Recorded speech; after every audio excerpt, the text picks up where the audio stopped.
আসসালামু আলাইকুম। আমরা কয়েকদিন বৃষ্টিতে আমরা স্বস্তি অনুভব করছি, কিন্তু এই স্বস্তির পরে আমরা এখন বন্যার সমস্যায় আছি, যেটা ময়মনসিংহ বিভাগের শেরপুর জেলায় নালিতাবাড়িতে পাহাড়ি ঢল এবং বৃষ্টির পানিতে কি হয়েছে, আমাদের প্রচুর বন্যা হয়েছে। আমরা যারা ইউটিউব কন্টেন্টার, তারাও আমরা দেশবাসীর সাথেও কাজ করে দিতে চাই এবং তাদেরকে সহানুভূতি জানাই। এবং আমরা আমাদের সেনাবাহিনী, চৌকুশ সেনাবাহিনী, তারা এই বন্যার্তদের সাহায্যের জন্য তারা এগিয়ে এসেছে। এবং আমরা যারা ত্রাণ নিয়ে আমরা তাদের কাছে যাচ্ছি, আমাদের উচিত আমাদের ত্রাণটা তাদেরকে বুঝিয়ে দেওয়া এবং সেখান থেকে আমরা কি করব সুবিধা মতো, নাহলে আমরা নিজেরা অনেক বিপদ আপদে পড়ব, যা বলা যায় না। কারণ আমরা অনেকের অভিজ্ঞতা নাই, অনেকে সাঁতার জানে না, বা অনেকে নৌকায় ত্রাণ নিয়ে গেলেও ডাকাতি হয়। অতএব আমাদের উচিত এই ত্রাণ কার্যে সেনাবাহিনীর হাতে আমাদের ত্রাণগুলো পৌঁছিয়ে দেওয়া এবং তারা সুষ্ঠুভাবে পৌঁছিয়ে দিবে। এবং এই সেনাবাহিনী ওই এলাকায় তারা কি করছে, তারা মানুষকে এবং গরু ছাগল যা কিছু আছে মানুষ সেগুলো তারা উদ্ধার করে তারা কি শিবিরে নিয়ে আসতেছে। ফ্লাড যে শিবির আছে সেখানে, ত্রাণ শিবির আছে সেখানে তারা নিয়ে আসতেছে এবং তারা মানুষকে রেস্কিউ করতেছে। এখন দেখা গেল আমরা এখান থেকে যারা ত্রাণ নিয়ে যাই, তারা অনেক সময় অনেক বিপদ আপদে পড়ি। এখন তারা মানুষকে রক্ষা করার চেয়ে আমাদের যদি রক্ষা করতে তাদের সময় যায়, তা অত্যন্ত কঠিন ব্যাপার। অতএব আমরা যারা ত্রাণ নিয়ে যাচ্ছি তাদের উদ্দেশ্যে আমি বলছি, তারা যেন এই ত্রাণটা সেনাবাহিনীর হাতে পৌঁছে দেয় এবং তারা কি করবে, এই ত্রাণটা সাধারণ মানুষের কাছে পৌঁছে দিবে। এবং বিগত দিনে বন্যায়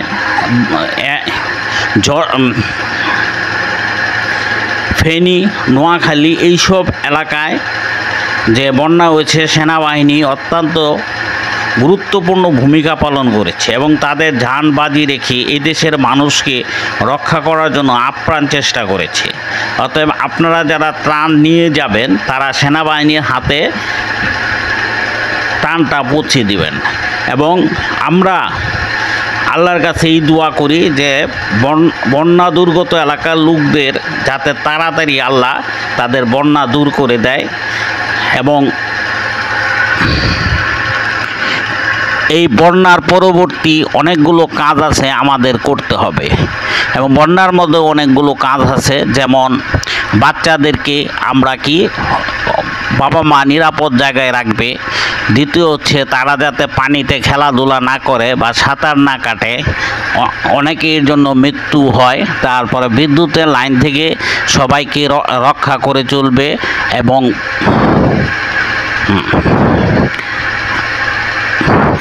গরু ছাগল হাঁস মুরগি এদেরকে নিরাপদ আশ্রয়ে নিয়ে যাবে। অতএব ত্রাণ যারা দিতে যায় তাদের সাথে তারা যেন সেনাবাহিনীকে পুরা টানটাই দেয়, এটাই আমার একটা বিশেষ অনুরোধ। আমরা যারা আছি সবাই মানুষের সহানুভূতি দেখাই এবং আমরা এই যে কোনো দুর্যোগে আমরা ইউটিউবাররা আছি, তারা মানুষের পাশে দাঁড়াই। এবং আপনারা যথাসম্ভব আমাদের সেনাবাহিনীর হাতে আপনারা কি করবেন, এই ত্রাণটা পৌঁছে দিবেন এবং আপনারা এই ত্রাণটা তারা কি করে সাধারণ মানুষের কাছে পৌঁছে দিবে। কারণ যারা এখানে যাচ্ছে তাদেরকে রক্ষা করার জন্য আবার সেনাবাহিনীকে ব্যস্ত থাকতে হয়। আচ্ছা,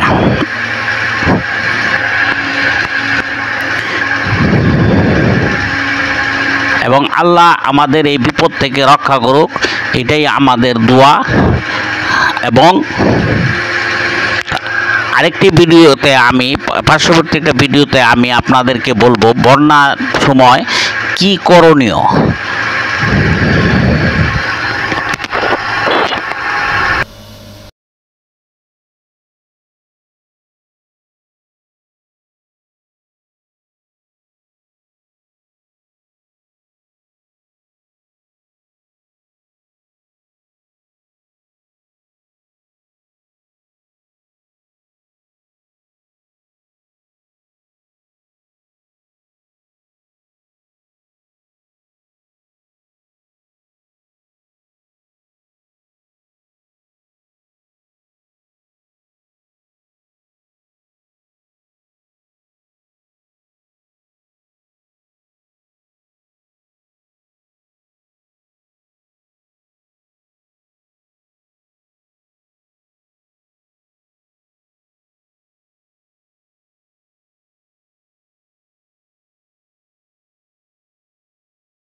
আপনারা যারা শেরপুর নালিতাবাড়িতে ত্রাণ নিয়ে যাবেন তারা প্রত্যেকেই লাইফ জ্যাকেট নিয়ে যাবেন। এটা যারা ত্রাণ দিতে তাদের অবশ্যই প্রয়োজন। এবং আপনারা এখানে মোম, টর্চ লাইট এবং শুকনা খাবার, বাচ্চাদের ওষুধ এবং পশু পাখির খাবার নিয়ে যাবেন এবং পশু পাখির ওষুধ নিয়ে যাবেন। এবং আপনারা যারা ত্রাণ কাজে যাচ্ছেন তারা চিন্তা করবেন যে মানে বেশিরভাগ সময় চিন্তা করবেন যে আপনার সেনাবাহিনীর কাছে পৌঁছে দিবেন, কারণ যথেষ্ট চৌকস। এবং যারা যাবেন, যারা অভিজ্ঞতা আছে তারাই এই কাজে যাবেন। অভিজ্ঞতাহীন লোক নিয়ে গেলে আপনারাও বিপদে পড়বেন, সেনাবাহিনীও বিপদে পড়বে এবং এই সমস্ত লোককে রক্ষা করতে তারা বেগ পেতে হবে। এবং আপনারা এবং বাচ্চাদের ঠান্ডার ওষুধ এবং আমাশয়, ডায়রিয়া, কলেরার ওষুধ এবং খাবার স্যালাইন নিয়ে যাবেন। আর বন্যা পরবর্তী সময় মানুষের খুব সমস্যা হয় এবং এই সমস্যা যাতে না পড়তে হয় সেই জন্য আমরা ভবিষ্যতে যে খাল বিল এগুলাকে সংস্কার করব এবং এই সারফেস ওয়াটারকে ধরে রাখার জন্য ব্যবস্থা গ্রহণ করব। এবং আমরা আগামীতে চেষ্টা করব আন্ডারগ্রাউন্ড পানি যত কম ব্যবহার করা যায় তত ভালো, কারণ আন্ডারগ্রাউন্ড পানি ব্যবহার করলে তা আমাদের পরিবেশের জন্য খারাপ হয়ে যাবে। কারণ আস্তে আস্তে যে আন্ডারগ্রাউন্ড ওয়াটার সেটা কি নিঃশেষ হয়ে যাবে, যা আমাদের পরিবেশকে প্রভাবিত করবে। তা আমরা চিন্তা করব যে এই সারফেস ওয়াটারকে কিভাবে ব্যবহার করা যায় এবং মৃতপ্রায় নদীগুলাকে আবার জাগ্রত করার জন্যও আমরা চেষ্টা করব। এবং খাল বিল নদী নালা আবার পূর্বের ন্যায় ড্রেজিং করতে হবে, পরিকল্পিত ড্রেজিং করতে হবে এবং যাতে নদীগুলার নাব্যতা ফিরে আসে। আজকে এই পর্যন্তই। আমাদের ভিডিওটি যদি আপনাদের ভালো লাগে তাহলে আমাদের সাবস্ক্রাইব করবেন, ভিউ করবেন এবং আপনারা যারা ত্রাণ কাজের জন্য যাচ্ছেন তারা ভালো মতো ফিরে আসেন। এবং বাংলাদেশ সেনাবাহিনীকে অসংখ্য ধন্যবাদ। তারা তাদের জীবন বাজি রেখে আমাদের